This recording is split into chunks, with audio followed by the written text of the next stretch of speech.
Students, हम पढ़ रहे हैं एमए प्रीवियस सोशियोलॉजी का paper first theoretical perspective in sociology.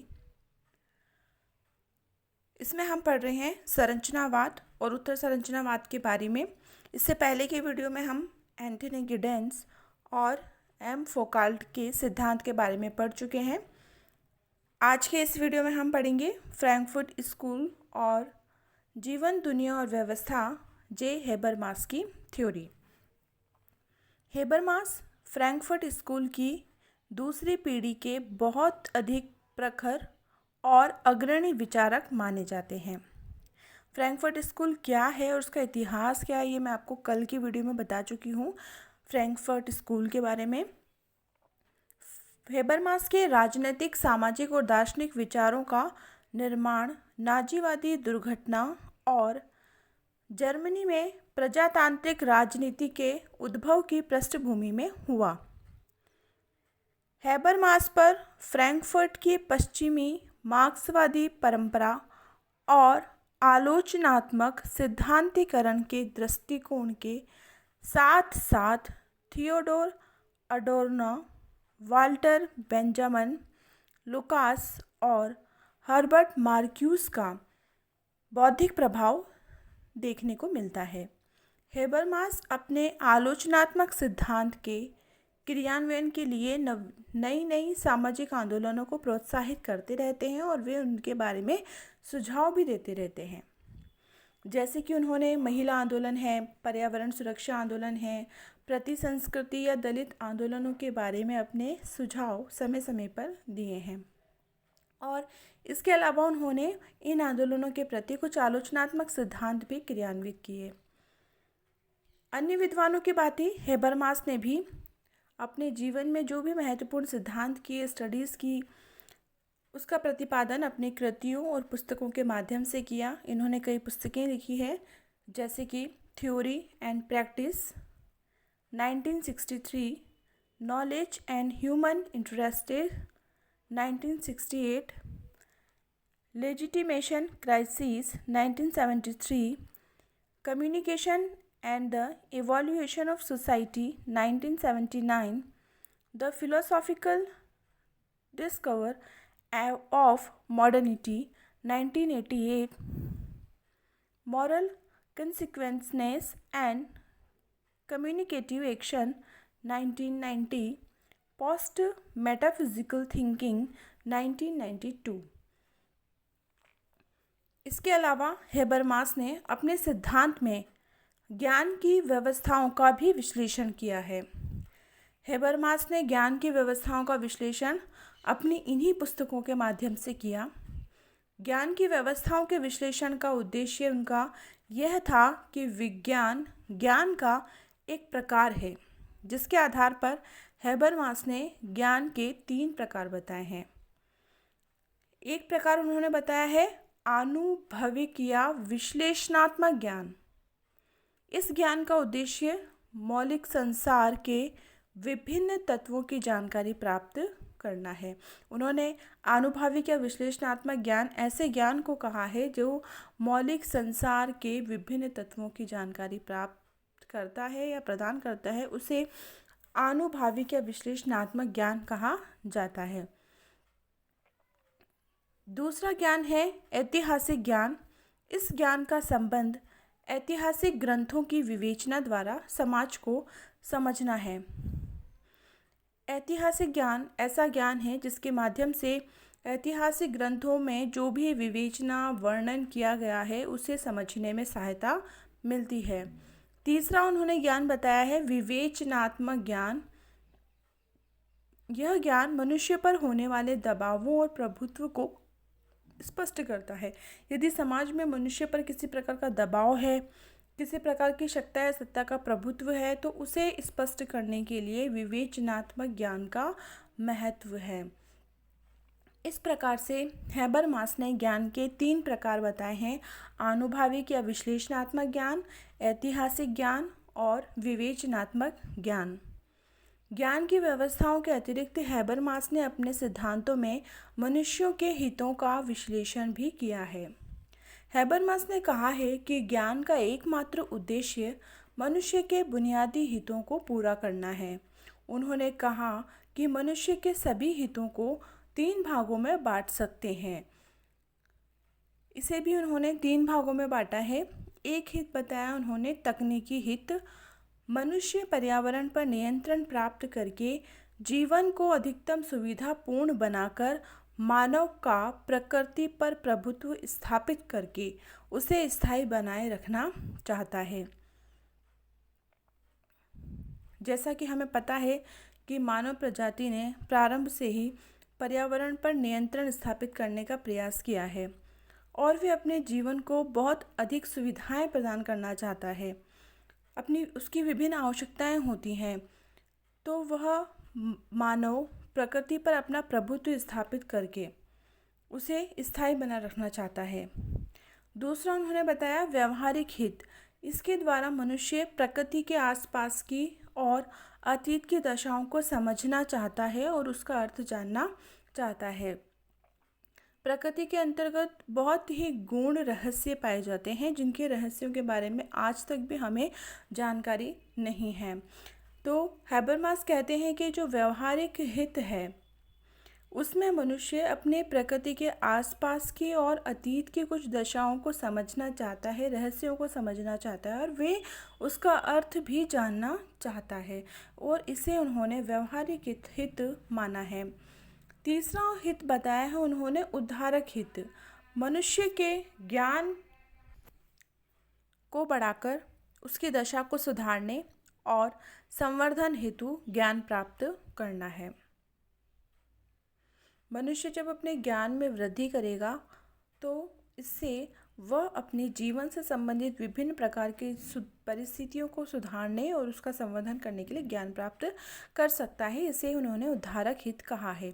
तो इस प्रकार से हैबरमास ने अपने सिद्धांत में मनुष्य के हितों को 3 भागों में विभाजित किया है। वे 3 भाग हैं तकनीकी हित, व्यवहारिक हित और उद्धारक हित। हैबरमास ये भी कहते हैं कि यदि मनुष्य को समाज में सुरक्षित जीवन व्यतीत करना है तो पर्यावरण पर तकनीकी नियंत्रण उसे बनाए रखना पड़ेगा और साथ ही उसे दशाओं को ऐतिहासिक और व्यावहारिक रूप से समझना भी होगा। उसे प्रभुत्व और दमन से बचाए रखना होगा और इसके लिए उन्होंने 3 साधनों की आवश्यकता भी बताई है। पहला उन्होंने बताया है साधन क्रियाकलापों का है। पहला साधन क्रियाकलापों से संबंधित है। इसके लिए उसे आनुभाविक या विश्लेषणात्मक ज्ञान प्राप्त करना चाहिए। यह ज्ञान क्रियाओं के माध्यम से ही प्राप्त किया जा सकता है। दूसरा साधन बताया है उन्होंने भाषा से संबंधित। भाषा के माध्यम से अतीत के अनुभव समझ सकते हैं। भाषा के माध्यम से ही हमें ऐतिहासिक ग्रंथों की जानकारी प्राप्त होती है और इतिहास में जो भी अनुभव प्राप्त किए गए हैं, अतीत के अनुभव भाषा के माध्यम से ही समझे जा सकते हैं। तीसरा साधन उन्होंने बताया है प्राधिकार, जिसके द्वारा मनुष्य को प्रभुत्व, दमन और अत्याचारों से मुक्ति दिलाई जा सकती है। तीसरा साधन उन्होंने बताया है प्राधिकार का। प्राधिकार के माध्यम से मनुष्य उसके ऊपर जो प्रभुत्व है, दमन है, अत्याचार है, उससे मुक्ति प्राप्त कर सकता है। तो इस प्रकार से इन्होंने 3 साधन बताए हैं, एक क्रियाकलाप, दूसरा भाषा और तीसरा प्राधिकार। इसके अलावा हैबरमास ने समाज में वैधता के संकट पर भी अपने विचार प्रस्तुत किए हैं। ये विचार हैबरमास ने अपनी पुस्तक लेजिटिमेशन क्राइसिस में यूरोप और अमेरिकी समाज में उभरते संकट की विवेचना के आधार पर किए हैं। हैबरमास ये कहते हैं कि सार्वजनिक क्षेत्र के विकास, राज्य का आर्थिक क्षेत्र में हस्तक्षेप और विज्ञान प्रौद्योगिकी के नियंत्रण ने वैधता के संकट को ही उत्पन्न किया है। तो इस प्रकार से हैबरमास ने वैधता की जो संकट है उसके पीछे 3 कारक महत्वपूर्ण माने हैं। सार्वजनिक क्षेत्र का विकास होना, राज्य के आर्थिक क्षेत्र में हस्तक्षेप होना और विज्ञान प्रौद्योगिकी के नियंत्रण माना है। वर्तमान समय में हम देखें तो राज्य की आर्थिक व्यवस्था में हस्तक्षेप काफ़ी बढ़ गया है। सबसे महत्वपूर्ण बात यहाँ पे ये है कि राज्य भी राजनीतिक समस्याओं को तकनीकी रंग देता रहा है। आर्थिक और राजनीतिक मुद्दों को राज्य कभी भी सार्वजनिक बहस के लिए नहीं रखता। उसके साथ में सभी मुद्दे और समस्याएं बिल्कुल तकनीकी समस्याएं हैं। राज्य ये मानकर चलता है कि इन तकनीकी समस्याओं का निराकरण या समाधान केवल कर्मचारी तंत्र के विशेषज्ञों के द्वारा ही किया जा सकता है। इसके संबंध में हेबरमास ने अपने विचार ये इस रूप में प्रस्तुत किए हैं कि वर्तमान समय में यूरोप, अमेरिका और एशिया में तकनीकी चेतना युक्त प्रौद्योगिकी प्रक्रिया तीव्र गति से चल रही है। राज्य के हस्तक्षेप ने समाज की समस्त समस्याओं को विशिष्ट और तकनीकी समस्या का रूप दे दिया है और इस प्रक्रिया ने वैधता का संकट उत्पन्न कर दिया है। हेबरमास कहते हैं कि तकनीकी चेतना ने एक नई धारणा को विकसित किया है जिसे उपकरण कारक उन्होंने कहा है। उपकरण कारक की अवधारणा की विवेचना करते हुए हेबरमास ने बताया कि साधन इस प्रकार का होना चाहिए जिसमें साध्य प्राप्त करने की दक्षता या कुशलता हो। साधन मतलब किसी लक्ष्य को प्राप्त करने के लिए प्रयुक्त सामग्री या किसी लक्ष्य को प्राप्त करने का कोई माध्यम है, उसे हम साधन कहते हैं। तो वह कहते हैं हेबरमास की साधन ऐसा होना चाहिए जिससे किसी लक्ष्य या उद्देश्य को प्राप्त करने में दक्षता या कुशलता हो। ये दक्षता किसी भी प्रकार के मूल्यों और मानकों को नकारती है। राज्य और पूंजीपति के द्वारा विज्ञान और तकनीकी के प्रयोग को हेबरमास ने चरणबद्ध रूप में कई प्रकार से बतलाया है। सबसे पहले विज्ञान का प्रयोग कुछ निश्चित लक्ष्यों को प्राप्त करने के लिए किया जाता था, लेकिन धीरे धीरे उसके बाद दक्षता को आधार मानकर समूहों के प्रतियोगी लक्ष्यों को प्राप्त करने का प्रयास किया जाता है। उसके बाद के स्तर पर राज्य स्वयं मूल्यों का दक्षता एवं विवेकशीलता के संदर्भ में विश्लेषण करता है। अंत में हम जिस बहादुर नई दुनिया, ब्रेव न्यू वर्ल्ड की कल्पना करते हैं, उसमें निर्णय का सभी दायित्व कंप्यूटर को दे दिया जाता है। कंप्यूटर को सबसे अधिक विवेकशील और दक्षतापूर्ण माना जाता है। जैसा कि हम आधुनिक समय में देखते हैं कि हम सबसे ज़्यादा कार्य करने की क्षमता रखने वाला है, सबसे अच्छा काम करने वाला विदाउट मिस्टेक, तो वो हमने कंप्यूटर को ही सबसे ज़्यादा विवेकशील और दक्षतापूर्ण माना है आधुनिक समय में। जीवंत दुनिया के बारे में हेबरमास ने अपने कुछ विचार प्रस्तुत किए और हेबरमास कहते हैं कि वर्तमान समय में हम सबसे अधिक विश्वास तकनीकी चेतना पर करते हैं। इस विचार ने राजनीतिक वैधता को एक नया रूप दे दिया है। वे कहते हैं कि वर्तमान समय में पूंजीवाद समाज 3 उपव्यवस्थाओं में विभाजित हो गया है। आर्थिक व्यवस्था में, राजनीतिक और प्रशासनिक व्यवस्था में, सांस्कृतिक व्यवस्था में। इसे हेबरमास ने जीवंत दुनिया या लाइफ वर्ल्ड कहा है। इन तीनों व्यवस्थाओं में हेबरमास को ऐसा अनुभव होता है कि वैधता के संकट हैं और वैधता के संकट किस रूप में है उसके बारे में भी उन्होंने चर्चा की है।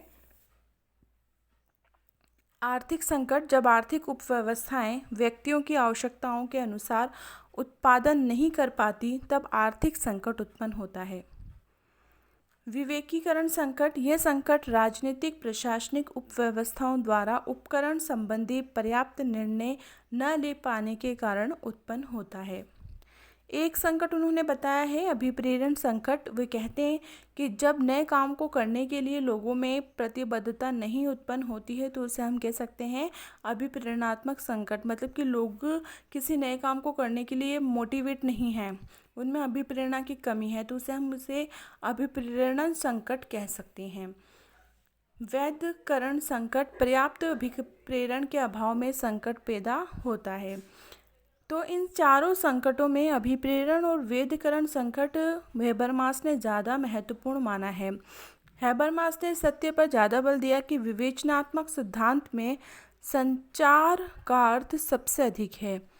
हेबरमास ने अपने विचारों को अलग अलग रखा है जिससे इनकी तार्किक विवेचना करना कठिन है। हेबरमास एक ऐसे एकीकृत समाज को बनाना चाहते हैं जो कि संचार व्यवस्था द्वारा बंधा होता है। हेबरमास ने हैबरमास का आलोचनात्मक नव मार्क्सवादी सिद्धांत भी है। हैबरमास ने अपने आलोचनात्मक सिद्धांत में 2 कार्य किए हैं। पहला कार्य तो मार्क्सवाद का उन्होंने खंडन किया है। इसके लिए उन्होंने मार्क्स के सिद्धांत पर बड़ी कटु टिप्पणियां की है। मार्क्स का दूसरा कार्य आज के आधुनिक समाज की आलोचना करने का है। वे इस आधुनिक समाज को एक आहत समाज मानते हैं। हैबरमास ने मार्क्स के विपरीत ज्ञानोदय का समर्थन किया है। वे कहते हैं कि आधुनिक समाज की आलोचना केवल एक तर्क यानी आर्थिक निर्धारणवाद से नहीं की जा सकती है। आधुनिक समाज में कई तर्क हैं और इन सबको हमें देखना पड़ता है। सत्य कभी भी निरपेक्ष नहीं होता, इसमें कई अवयव होते हैं और एक समाज वैज्ञानिक और सापेक्षिक सत्य की जांच करता है। हैबरमास स्थापित करते हैं कि सत्य वह है जिसे लोग अपने दिन प्रतिदिन के अभिव्यक्तिशील विनिमय में पाते हैं, उससे वे रूबरू होते हैं। उत्तर आधुनिक तथ्यहीन होकर भी यहाँ पर हैबरमास सापेक्षिक सत्य की पहचान करते हैं। इधर मार्क्सवाद पूर्ण रूप से सापेक्षिक विरोधी हैं। सत्य यह है जिसे समाज कहता है, समाज स्वीकार करता है, वही सत्य है। ऐसा हैबरमास ने अपने नव मार्क्सवादी सिद्धांत के आलोचनात्मक खंडन के दौरान अपने विचार प्रस्तुत किए थे। हैबरमास के सिद्धांत का आलोचनात्मक खंडन के कुछ महत्वपूर्ण लक्षण या विशेषताएं भी हैं। मार्क्स की आलोचना करने के बाद हैबरमास ने वेबर का भी उल्लेख किया है। उनका प्रयास आधुनिक समाज के विश्लेषण के लिए एक ऐसा सिद्धांत बनाना था जो मार्क्स के प्रबंध का संशोधन भी करे और समाज के विश्लेषण का एक विकल्प भी प्रस्तुत करे। इसके लिए हैबरमास ने अलग अलग सिद्धांतों की परंपराओं को बहुत ही खुलकर काम में लिया है। उन्होंने वेबर, जो कि उनके प्रिय विचारक थे, उनसे उन्होंने बुद्धि संगतता को लिया। संस्कृति के उद्विकास के विश्लेषण में हैबरमास ने वेबर के उद्विकास को लिया। वेबर का प्रबंध था कि समाज विज्ञान जिस ज्ञान को पैदा करते हैं वह ऐतिहासिक दृष्टि से बहुत सीमित होता है। कोई भी ज्ञान सभी युगों के लिए सही नहीं होता। उसकी प्रासंगिकता इतिहास के एक विशेष काल तक ही होती है। यदि देखा जाए तो मानव जीवन का एक व्यक्तिनिष्ठ पहलू होता है और समाज विज्ञानों को इस पहलू पर ध्यान देना चाहिए। तो यहाँ पर हैबरमास जहाँ मार्क्स की आलोचना करते हैं, वहीं वे मैक्स वेबर की क्रिया की युक्ति संगतता पर जोर भी देते हैं और उनका समर्थन करते हैं। मार्क्स ने अपने संपूर्ण द्वंद्वात्मक भौतिकवाद में व्यक्ति को हाशिए पर खड़ा कर दिया है। यह अनुचित है। व्यक्ति की युक्तायुक्त क्रिया का भी ज्ञान के उत्पादन में योगदान है। इस तथ्य को हैबरमास ने वेबर से लिया। वेबर की तरह हैबरमास का भी कहना है कि मनुष्य की समझ अंतर व्यक्तिनिष्ठ होती है। इसका तात्पर्य यह है कि व्यक्ति अंतःक्रियाओं द्वारा एक दूसरे को समझते हैं और इसमें तर्क होता है। व्यक्ति किसी भी क्रिया को बिना किसी उद्देश्य के नहीं करता। ज्ञान का उत्पादन इन पारस्परिक क्रियाओं के द्वारा होता है। ऐसे ही कुछ निष्कर्ष हैबरमास ने अपने सिद्धांत में प्रस्तुत किए हैं। हैबरमास मनोविश्लेषणवादी विद्वान सिगमंड फ्राइड के विचारों से भी प्रभावित थे। उनके सिद्धांत में मनोविश्लेषण का पर्याप्त स्थान है। फ्राइड का ये दावा था कि उन्होंने एक ऐसे सिद्धांत को विकसित किया है जो हर दृष्टि से आनुभाविक है और जो मनुष्य के व्यक्तिगत संसार को भली प्रकार से जानता है। ये फ्राइड का वैज्ञानिक सिद्धांत है। फ्राइड ने अपने सिद्धांत निर्माण में मनोविश्लेषण को आधार बनाया है। यहाँ पर हम बहुत स्पष्ट शब्दों में यही कहना चाहेंगे कि हैबरमास का आलोचनात्मक सिद्धांत एक अभिव्यक्ति क्रिया का सिद्धांत है। फ्राइड का मनोविश्लेषण एक निर्णायक स्तंभ है। यदि भाषा उपागम की बात की जाए तो हैबरमास जिस आलोचनात्मक सिद्धांत को आधुनिक समाज के विश्लेषण के लिए रखते हैं, उसमें उन्होंने भाषा विज्ञान से भी बहुत कुछ ग्रहण किया है। इसमें नॉम चॉम्स्की से अत्यधिक प्रभावित हैं। उनका यह तर्क है कि भाषा को प्रयोग में लाकर हम सार्वभौमिक नियमों को बना सकते हैं। मनुष्य के मस्तिष्क में जिस तरह जैविकीय संरचनाएं होती हैं, वैसे ही संरचनाओं का निर्माण समाज में भी होता है। चॉम्स्की ने जो कुछ कहा है उस पर विवाद हो सकता है, लेकिन हैबरमास ने भाषा के इस नियम को संस्कृति के उद्विकास के अध्ययन पर लागू कर दिया। उन्होंने संस्कृति तत्वों के अर्थ को भाषा के संदर्भ में समझने की कोशिश की है।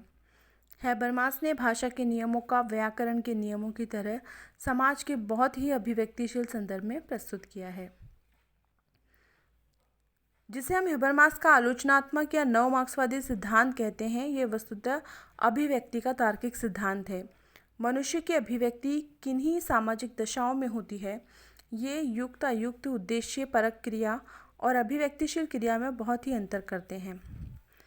युक्तायुक्त उद्देश्य एक परक क्रिया का रुझान भौतिक पर्यावरण के प्रति होता है, जबकि अभिव्यक्तिशील क्रिया हम सामान्यतः कार्य और श्रम के अर्थ में लेते हैं। यही हैबरमास की व्याख्या और उनका सिद्धांत है। निष्कर्ष से कह सकते हैं कि जब हैबरमास मार्क्स की आलोचना करते हैं, तब वे निश्चित रूप से आधुनिक पूंजीवाद पर भी अपने विचार व्यक्त करते हैं। उनकी दृष्टि में आज का पूंजीवाद पूरी तरीके से विरोधाभास से भरा पड़ा है। इसमें निहित ज्ञान भ्रष्ट ज्ञान है। मार्क्स और हैबरमास में पूंजीवाद की व्याख्या के अलावा एक और अंतर है जो हमें दिखाई देता है, वो यह कि मार्क्स कार्य और श्रम पर जोर देते हैं और हैबरमास अभिव्यक्तिशीलता और भाषा को अपने विश्लेषण का मुख्य केंद्र आधार मानते हैं। अभिव्यक्तिशीलता और भाषा उनकी पुस्तक the theory of communication action उनके सिद्धांत का मुख्य मुद्दा रही है। वे महान वृत्तांतों के हिमायती हैं और इसी कारण प्रकार्यवादी पार्सन्स और मार्क्सवादी फ्रैंकफर्ट स्कूल के समर्थक हैं।